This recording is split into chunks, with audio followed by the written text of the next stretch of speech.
Hi children, this is your political science class. In the last class we are discussed about the second lesson we are discussing, and the last class we are discussed about what's the importance of separation of state from the religion or religion from the state.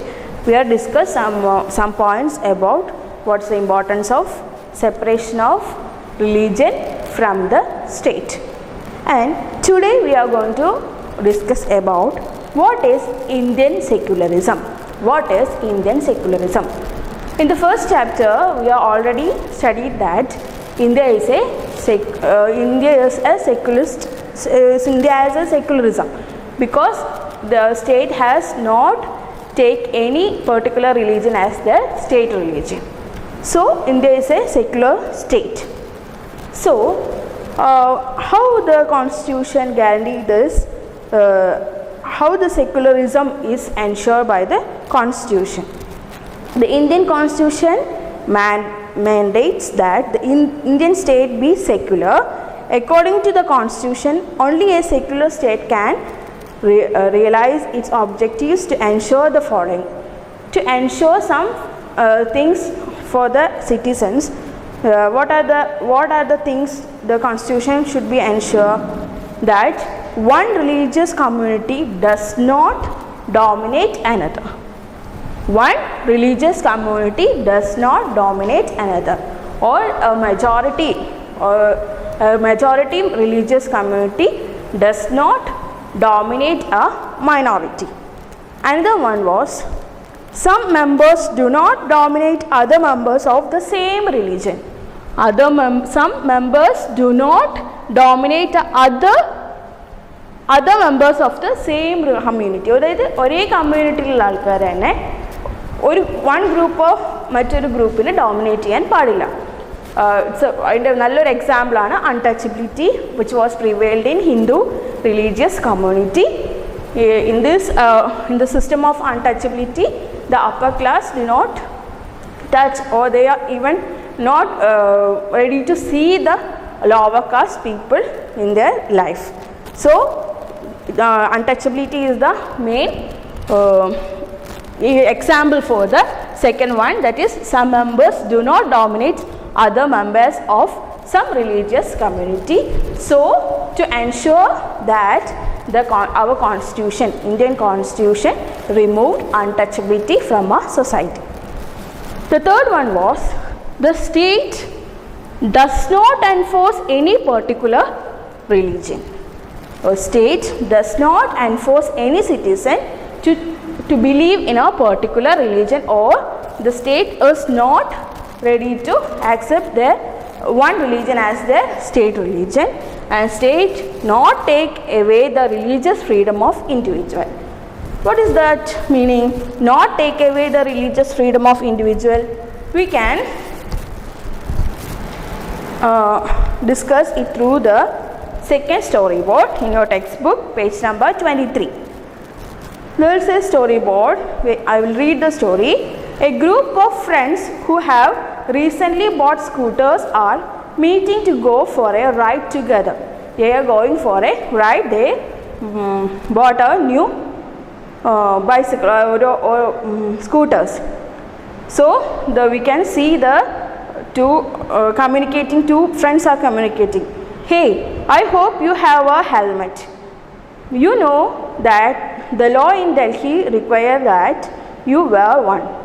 Why aren't you wearing a helmet? Do you want to be fined? And the one friend asking another, why do you don't wear a helmet? എന്തുകൊണ്ടാണ് നീ ഒരു helmet ധരിക്കാത്തത്? The law of Delhi demands the people who are riding scooters should wear a helmet. But the another friend not wearing a helmet. Don't worry, I will be not fined. If they don't wear a helmet, they will be fined. So another person says, no, you don't worry, I will not be fined. എനിക്ക് ഒരിക്കലും fine കിട്ടില്ല എന്ന് പറയുന്നു. Hey Paramjit, why don't you be fined? എന്തുകൊണ്ടാണ് നിങ്ങൾക്ക് fine കിട്ടാത്തത് എന്ന് ചോദിക്കുന്നു. For 6, wearing a pugri is a very important part of our religion. So 6 were wearing a turban in their head. അല്ലേ, നിങ്ങൾ കണ്ടിട്ടില്ലേ സിഖ്സ് ഒരു ടേബൺ ഉണ്ടാക്കുന്ന വെയർ ചെയ്യുന്ന ഹെൽമെറ്റ്. അപ്പം it was difficult to them to wear a helmet over a turban. So our state give their freedom that they would not have to wear a helmet while they are riding a scooter. The government cannot force me to wear a helmet. അതുകൊണ്ട് അവർക്ക് എന്താ ചെയ്യാൻ പറ്റില്ല, അവർക്കൊരു helmet wear ചെയ്യണമെന്ന് ഇന്ത്യയിൽ religious ഒരു ഗവൺമെൻറ്റിനെ അവരെ എൻഫോഴ്സ് ചെയ്യാനായിട്ട് പറ്റില്ല. സോ അതൊരു ഇൻഡിവിജ്വലിൻ്റെ ഫ്രീഡമാണ്, റിലീജിയസ് ഫ്രീഡമാണ്, ആരുടെ ഒരു ഇൻഡിവിജ്വലിൻ്റെ റിലീജിയസ് ഫ്രീഡമാണ്. But others expecting the Sikhs others should wear a helmet, but the Sikhs have the religious freedom to wear a turban over their head. So the government not force them to wear a helmet. Another example, it's a government school there's a storyboard. In a government school in Simapur, students want to celebrate a religious festival. Students endu cheyanam oru religious festival celebrate cheyanam. Sir, there is a big religious festival next month.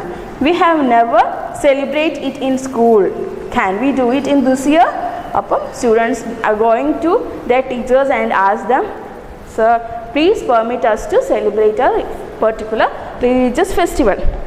But the teacher is not allowing them to celebrate the religious festival because it's a government school and all the children are from separate or different religious community. So the government have no right to celebrate a particular, government schools have no right to celebrate a particular religious festival in their school.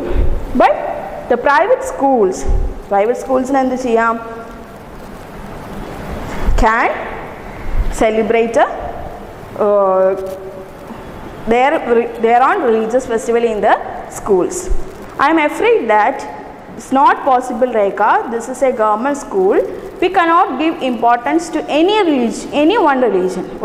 ഒരു religion മാത്രമായിട്ട് ഒരു എന്ത് കൊടുക്കാൻ പറ്റില്ല, ഒരു importance കൊടുക്കാൻ അവർക്ക് പറ്റില്ല.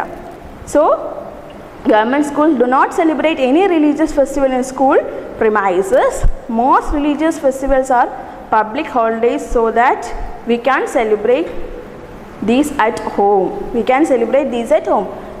Most of the religious festivals എന്താണ്, അത് ഗവൺമെൻറ് ഹോളിഡേയ്സ് ആയിരിക്കും. അപ്പോൾ we can celebrate it at our home. I never thought of it this way. I guess we can always celebrate it outside school. Anyway, we are planning to celebrate it in our locality. So they are going to celebrate in their locality. So that was another one. So these are the and we are also talk about or discuss about untouchability that prevailed in Indian society. You can see page number 23. This is a good examples where members of the same religion dominate other members within it. In order to prevent this religious-based exclusion and discrimination of lower caste, the Indian Constitution bans untouchability. അപ്പം ഒരേ സൊസൈറ്റിയിൽ ഒരേ religious കമ്മ്യൂണിറ്റിയിലുള്ള ആൾക്കാർ മറ്റൊരു കമ്മ്യൂണിറ്റീനെ dominate ചെയ്യുന്നത് നമ്മളുടെ constitution ban ചെയ്തിട്ടുണ്ട്. അതിന് എക്സാമ്പിളാണ് ഞാൻ പറഞ്ഞത് untouchability. So the untouchability is banned by our constitution. And next we are discussing about how the Indian secularism is different from other secularist countries or other countries-ലുള്ള സെക്യുലറിസമായിട്ട് ഇന്ത്യൻ സെക്യുലറിസം എങ്ങനെയാണ് different ആയിട്ടുള്ളതാണ്. ഒരൊറ്റ പോയിൻ്റാണ് നമുക്ക് ഡിസ്കസ് ചെയ്യാനുള്ളത്. Your text books given the example of USA. I will read it for you. Page number 24. In what way is Indian secularism different from that of other democratic countries? Some of the above objectives are similar to those that have been included in the constitution of secular democratic countries in other parts of the world. For example, the First Amendment of US Constitution prohibits the legislature from making laws respecting an establishment of religion or that prohibit the freedom exercise of religion. What is mean by the word establishment is that the legislature cannot declare any religion as the official religion, nor can they give preference to one religion. In the USA, the separation between the state and the religion means that neither the state nor the religion can interfere in the affairs of one another. എന്താ മനസ്സിലായത്? അതായത് ഇത്രയും കാര്യം നിങ്ങൾ മനസ്സിലാക്കിയാൽ മതി. In USA, the state have no right to interfere the matters of religion. റിലീജിയൻ്റെ കാര്യങ്ങളിൽ സ്റ്റേറ്റിന് ഇടപെടാനോ സ്റ്റേറ്റിൻ്റെ കാര്യങ്ങളിൽ റിലീജിയൻ ഇടപെടാനോ ഉള്ള അവകാശം ഇല്ല. They have no right to, the state have no right to interfere in religious matters, and the religion have the no right to interfere in the state matters. But in India, the state have the right to interfere in the religious matters. Example നമുക്ക് പറയാം, untouchability ban ചെയ്തു. So as a religious matter, so through constitution we ban untouchability in Hindu society. So the Indian constitution or Indian secularism means Indian state have the right to interfere in the religious matters, and the religious community or religious have the community have the right to interfere in the state matters also. So it was the difference between other democratic secular countries and the Indian secularism. So it was only the second chapter, understanding secularism. You can read the textbook twice. If you have any doubts, you can ask me personally or in your group. And you want to do 2 exercises in page 26. That is, list the different type of religious practice that you find in your neighborhood. This could be different from of prayer, worship of different gods, sacred sites, different kinds of religious music and singing, etc. The first one and the fourth one, you should have to do the first one and the fourth one in the exercises, page number 26. Thank you, children.